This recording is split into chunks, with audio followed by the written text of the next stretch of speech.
now we have a new temptation. Temptation is to look at this deck and just look through it and then tune out for the next couple of minutes. And so you're gonna have to work with me a little bit because they are, slides. So we're gonna go one by one, if that's okay with you. Secondly, the fact that Professor Belisa just spoke and now I'm here is absolutely mind-blowing to me right now. I'm absolutely honored to be here. It's my third year here. I'm thankful and humbled and want to knock it out of the park by providing some educational things that you all can use by delegating to your staff or implementing yourself. So the stuff that I'm going to talk about over the next couple of minutes is stuff that you should delegate and write down. You're going to leave here with 3 to 5 actionable things that you can implement for free that will make a difference in your website's performance. So don't tune out straight away. And also, if you're looking at it, we didn't change our names from 97, even though I mentioned it's 97. It's just black ink. Okay, we're going to talk about websites and conversion. Now, what is a conversion on your website? A conversion I'll define as someone that comes to your website and then does what you want them to do.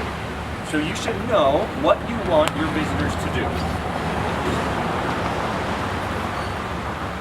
So what's the point? I propose that there's 2 main points to your website. Number 1, to provide a positive perception of your business to the community of people that don't know that you exist. Like there's someone in your town that has no idea that your school exists, and they just watched Karate Kid and now they're thinking about martial arts and they're going to actively do something about online. And I would make the argument that if you run a highly qualified martial art, like if you're the best in your community, many of us believe that we're the best in our communities. Like if you believe that if someone is interested in martial arts and then they go to your competition and sign up with them, they're going to have a worse experience than if they had to sign up with you. Does anyone believe that about themselves? Okay. And that's a good thing. We should, right? I would make the argument that if you are actively pursuing the most dominant and prominent presence online, and you allow people to go find your competition, they look better than you online, and they perceive that your competition are better than you, and then they take action with your competitors, you're doing them a disservice, right? Because now they're going down a martial arts path that might turn them off to martial arts. Maybe they have a bad experience, right? And if only they had known that you existed, that you were better, right? Maybe that would have been a life-changing experience. So number 1, what's the point? To better impact your communities, to be more prominent with your community so your community knows the options available to them and can go down the best path. Number 2, yes, it's a revenue stream, and it actually does create a lot of revenue. I included this wonderful message from one of my customers, $11,000 from his website last month. Well, at the time of sending me that message. Many people don't experience a giant revenue stream from inbound leads. So people that are interested in martial arts actively searching out that within their communities and taking advantage of that. But I would say this information is for everyone. If you're here and you're like, I've got this on lockdown, I know what I'm doing, I've been the best for a little while, I'm going to tune out. Or if you're like many of my customers, hate everything technology related, it annoys you, and you're just going to tune out for the next 30 minutes. This information is for everyone. We're going to look at some case studies. We're going to take a couple, takeaway action items, bring it home. You can delegate to your staff. And I don't have the luxury to be like, my phone doesn't ring, my customers don't call me. No one emails me, I've got staff for that. My direct line is on all my emails, right? Maybe one day I'll be able to relax, but I work all the time. And for me, building trust is a big deal. So if this stuff is complicated, you want me to look at your website, you have specific questions, you want to talk to me, I'm readily available either on this trip or afterwards. And this information is for everyone. Okay, we are looking at martial arts websites, 5 ways to improve your website's conversion. Let's dive in. Number 1, first fold. So the first fold is defined as the first thing that people see when they visit your website. So if you're on a mobile device, it's a small area. If you're on a big computer, it's a big area. The first fold is very important for your conversion and your SEO. So conversion, we know what it is. If people do what you want them to do on your website. Now SEO is search engine optimization. So why is your first fold important for your SEO? And at this point, many of you are thinking, oh, well, it's because you got to put in your keywords, that kind of stuff. Well, technology is changing, okay? And in the past, that used to be the case. I always say, like, if someone comes up to me and says, I've been doing websites for 10 years, I'm not impressed by that. Because 10 years ago when you were doing a website, that's all obsolete. I'm more impressed by data from the last 6 months. Like that means you're staying abreast with new technology. So this is new technology that is currently taking place right now in your hometown that Google is saying. And I'm going to use an analogy to demonstrate this. So let's say that, that there's a new martial arts school that opens up in your town and you want to go check them out. So you go like FBI style, you park on the other side of the parking lot and you're just looking at the front door and you're sitting in your car and you're watching. Okay. And then you watch someone coming down the street, they open up the door, and then they immediately leave. You're like, okay, that's weird. And then you see the next person walking down the sidewalk, open up the door, and then they leave again. Maybe you're like, okay, what's going on in there? Maybe you watch that happen 10, 15, 20 times. Eventually, you're going to start to think, these people are walking into this martial arts front door, and they are not finding what they're looking for. Something bad is in there, and they're leaving straight away.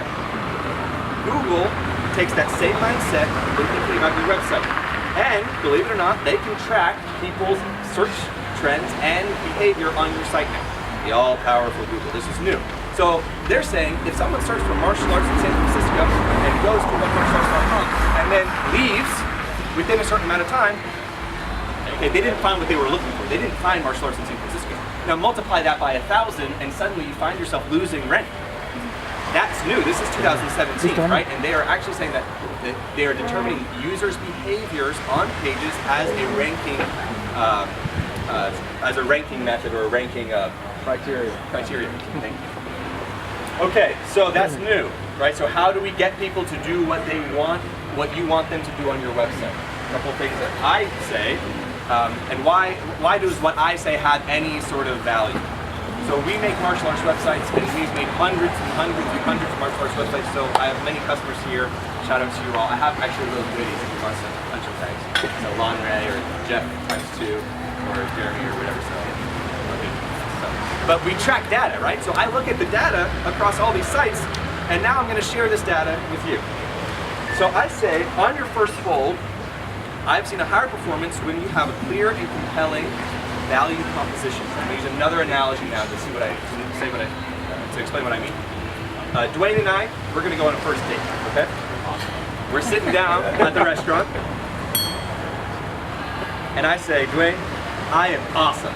I am the best person to go on dates with in all of Cozumel. In fact, I was voted the best person to date in Cozumel 10 years running. Also, look at my body and how ripped I am, right? Okay. It's like going on a first date with a narcissist. Okay, what is he going to think? He's going to think, this guy's full of himself. He's not interested in me. Now, how could that date go better?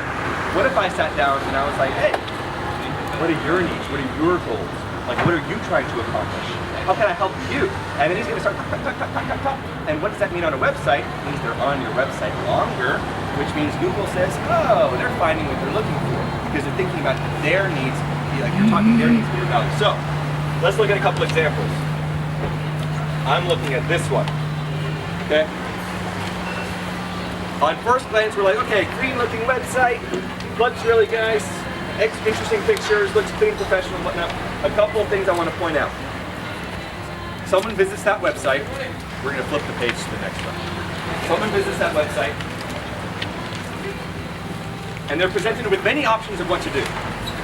Try a class for free, free phone consultation, log in, read more info, free trial, free pricing and class schedule, enter your information to take advantage of our exclusive web offer. Okay, and what we're seeing here, oh, and get started. Okay, many different calls to action. And what we're seeing here on this example is what's something I call the paradox of choice, which is where you present so many options, they're paralyzed and they don't do anything at all. So, homework assignment number 1, go to your website and how many calls to action do you have? Right? I'm not saying you only have to have one, but you should think, what do you want people to do on your homepage? And I want to provide some clarification. The people that are visiting your homepage are people that are searching for martial arts or somehow got exposed to your brand, and then they're finding you. So that market is different than someone that's clicking on a Facebook ad or a Google ad, right? So many people use what's called landing pages to an ad that's specifically about kickboxing. And you go to that landing page, it's going to be a totally different experience than someone visiting your homepage. So we're thinking differently. Okay, so this place has so many different calls to actions. I would make the argument that probably paralyze the visitors, and I don't know what I'm supposed to do. Am I supposed to get a free web professional, get a schedule, or am I supposed to call for a free phone consultation, or am I supposed to do a free trial? I don't know, right? So be very clear with your first call to action and speak their language. Let's look at the next one. Charleston, Krav Maga, and MMA. The official home of Raphael. What do they do? Like, okay, we all get it. They probably teach you Krav Maga school, right? But to the average Joe Schmo in the community, is this a guy's house? I don't know. The fact is, the problem is, you're making me work to find out what you do. And why would you make someone work to find out what you do exactly? And you have probably about 4 seconds for that person's perception of your business to be good or to be bad. So, what if instead of saying official home of Raphael BJJ, he said something like training with the most qualified people in Charleston, right?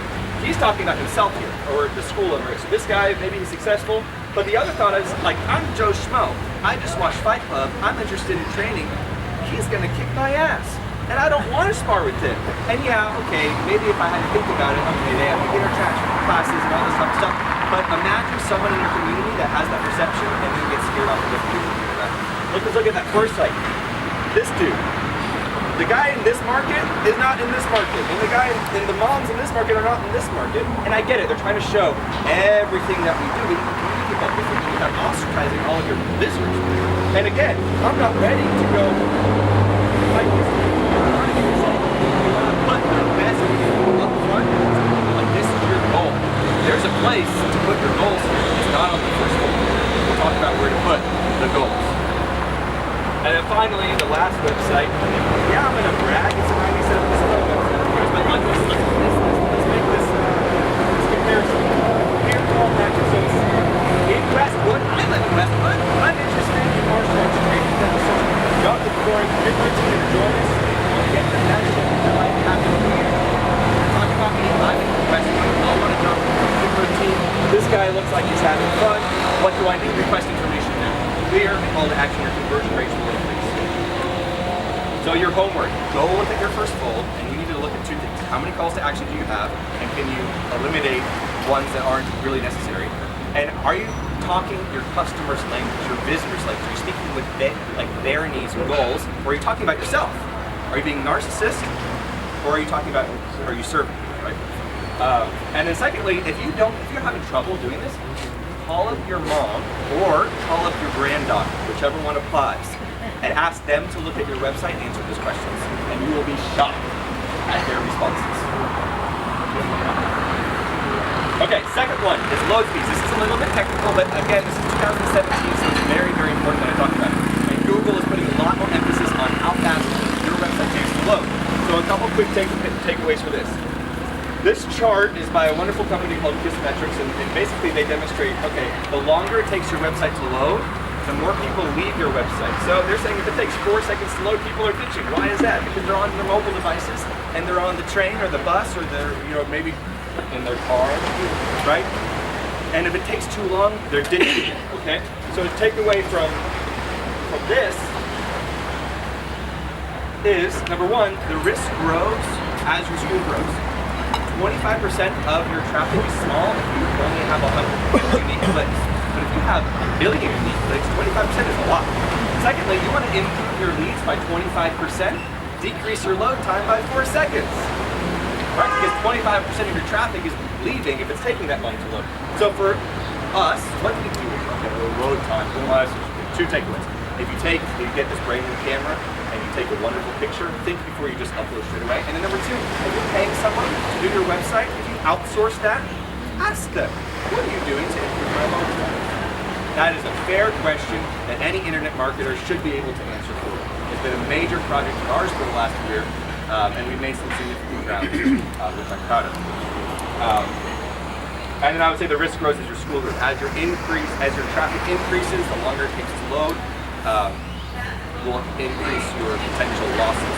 One of the things that we do, I was talking to Lonray about this, is like we have some cool designs with video action background, so the background's moving, right? But if the visitor comes from a mobile device, we hide the video. It doesn't load, it's gone, disappeared, right? Because less things for that mobile phone to use, and chances are they're probably using data anyway, we don't want to set it up.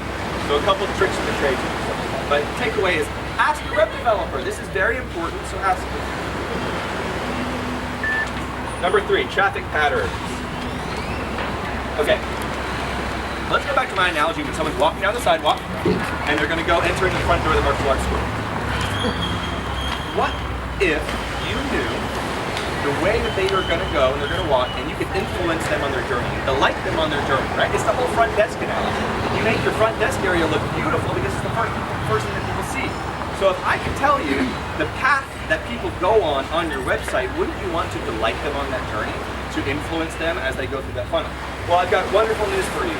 I can tell you almost definitively the path that most people take when they visit your homepage. How do I know this? Because it's our data across hundreds of thousands of clicks every single month to the next site, so I can actually track the pattern. So let's go down the, oh yeah, here's the example graph. So here we have the top line. This is your home page. This is an interesting graph just because it has nothing to do really with this presentation. It says New Year's resolutions, interesting spike right after New Year's. That's our highest traffic point of the year on that day. So then the second one is the second most visited page. What is the second most visited page? So to help explain this, you're on your home page, and then they're going to click somewhere else. 80% of our customers, of our visitors, visit their reviews page next. They go to the home page, what's their next list? 80% of the time, it's the reviews page. So takeaway, number 1, do you have a reviews page on your website? Then let's clarify this. Reviews are not testimonials. Testimonials are what you say about yourself. Reviews are what other people say about you. And I'll also say, when was the last time that you Google searched this new cafe in your town testimonials? Oh, you're Googling this new cafe in your town reviews. Okay, so go to your website, and it is the page itself called reviews because people are searching that. In fact, if you search your business name right now, you might see suggested searches on the bottom, your school name reviews. 97 display. If you were to type 97 display, then you go down to Google suggested searches, 97 display reviews. So what do? I make a page called reviews on our site and also on our customer site. How can you make this site amazing? Make this page amazing. Number 1, incorporate social media. It is actually testimonial. You're screenshotting it. It's frozen in time. But if you incorporate social media, someone says something really nice about your business, screenshot it, put it on your reviews page, and it looks authentic because it is. Someone said it. And then it's frozen in time, so it's never going to go away. And you're controlling the environment, right? Because it's just that area. So incorporate social media. Take some screenshots and put it on your site, like I'm doing. Like these wonderful pages of people talking well about 97 display. It looks really authentic. It's on Facebook, but I'm bragging about myself in this very moment. Like on that group, which, believe it or not, there's groups out there that I'm not bullied in, right? So there's more than one massive martial arts group. So I would say if people are talking nice about you online, screenshot those, put them on your reviews page. And then, want to be like Mr. Joe Schmo who just said like that? Do something about it. Include calls to action. So many times we're so busy bragging about ourselves, or bragging about this guy's experience, that you don't tell people what to do about it. Include calls to action on your reviews page.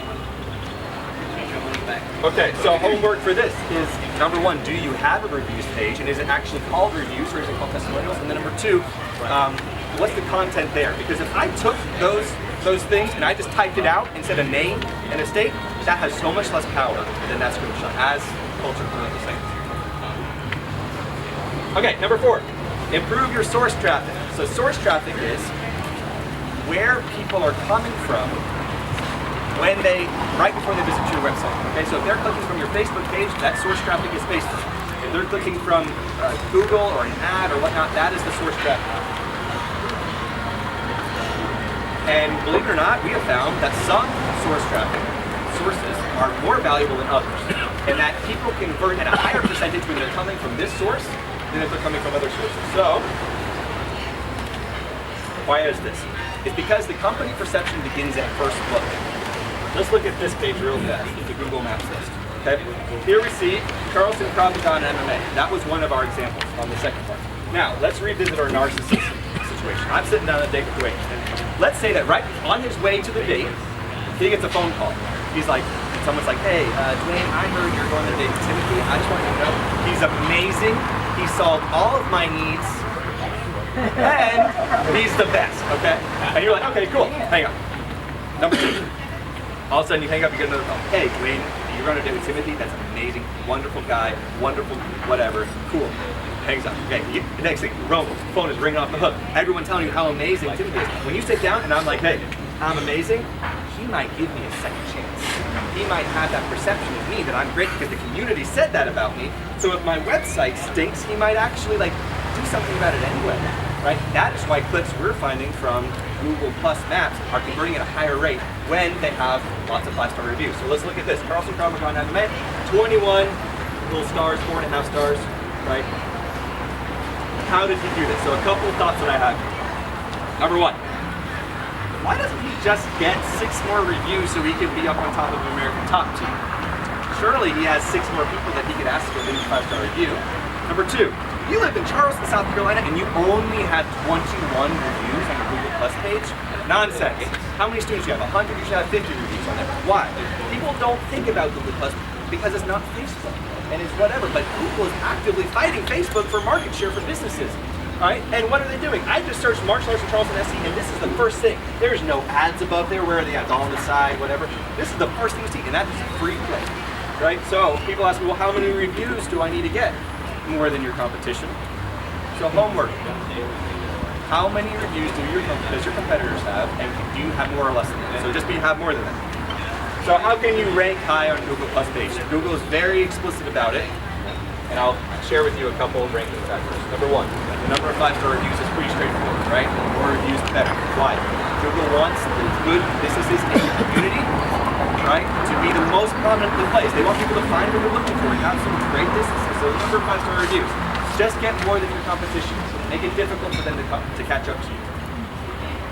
Number 2, the completeness of your profile. I get customers all the time that they're like, okay, I need help, how do I rank? And I log into the Google Plus page and it's like 20% complete. Google is very explicit. You got to play their game a little bit. So just complete it to 100%. There's a nice bar at the very top.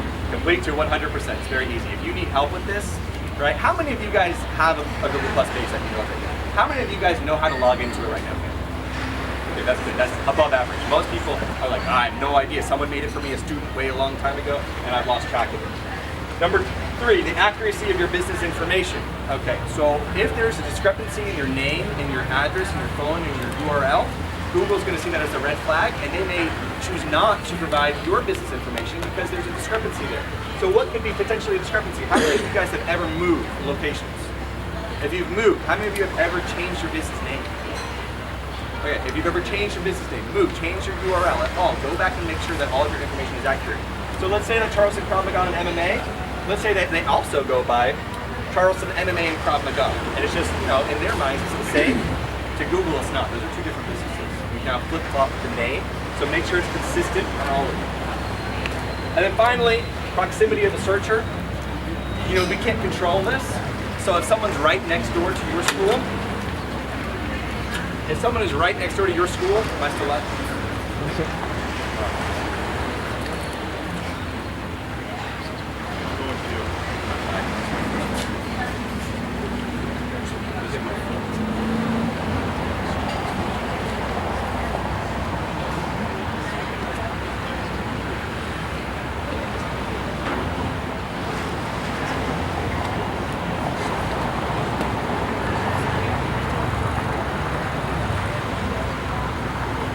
Okay, so let's say I'm right next door to your facility, and I search online, and I see that you're number 1. Or let's say your competitor. So I'm next to your competitor. Your competitor has no reviews, but they show up number 1 because I'm right next door to them, right? But maybe number 2 is you because you have all the reviews. Where do you think my eye is going? Do you think I'm going to click on the number 1 or the one with the most reviews? Probably the one with the most reviews. So don't be discouraged that proximity of the searcher is a ranking factor. And don't be discouraged if you go home and you're like, search online, you see your competitor with less reviews above you. Maybe you're closer to the location. It is a ranking factor, right? But people's eyes are attracted to what the community speaks highly of. And the truth is there's power in these little 5 stars.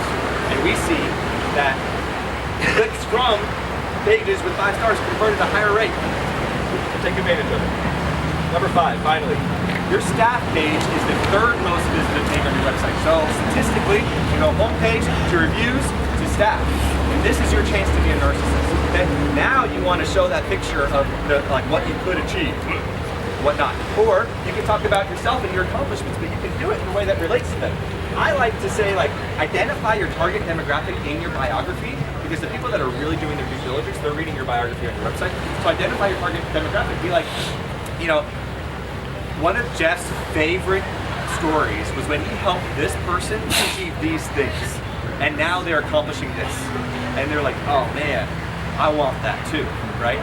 Or if you know whatever your target demographic is, like share, like this is my favorite thing that I've done with fun. Here's my students that have impacted me, and I've impacted them in your biography. So don't make it all about yourself, but really when you talk about my favorite person I've helped do all this stuff, it sounds like you're talking about them, but you're really talking about what you've helped them do. So you're bragging in a roundabout way, but it still speaks to the community's needs. And make it personal, talk about yourself, identify your target demographic, and a little statistic, people that don't have a built-out biography page, they just have a picture of themselves in the title, typically receive lower conversion rates.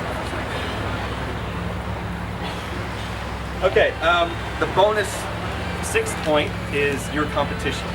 This is your final piece of homework. I would say take a hard look at your competition. People say, well, how much money do I need to spend on stuff? And what type of things do I need to do? It is all relative to your competition. Okay, if your competition is investing a lot of money and they have done all the stuff on their online presence, unfortunately, that means you can naturally exceed that, right? If you're in a town, you're all by yourself, and nobody else is doing what your stuff, you have the luxury. So good for you. So take a hard look at your competition, look at their website. Does it look better than yours? Because if you think it might, the truth is, your community think it does. And what did I say? If your community is looking for martial arts and they think that your competition is a higher quality business because of their perception, then you're probably doing them a good service. I would also say be the best. Reviews will come.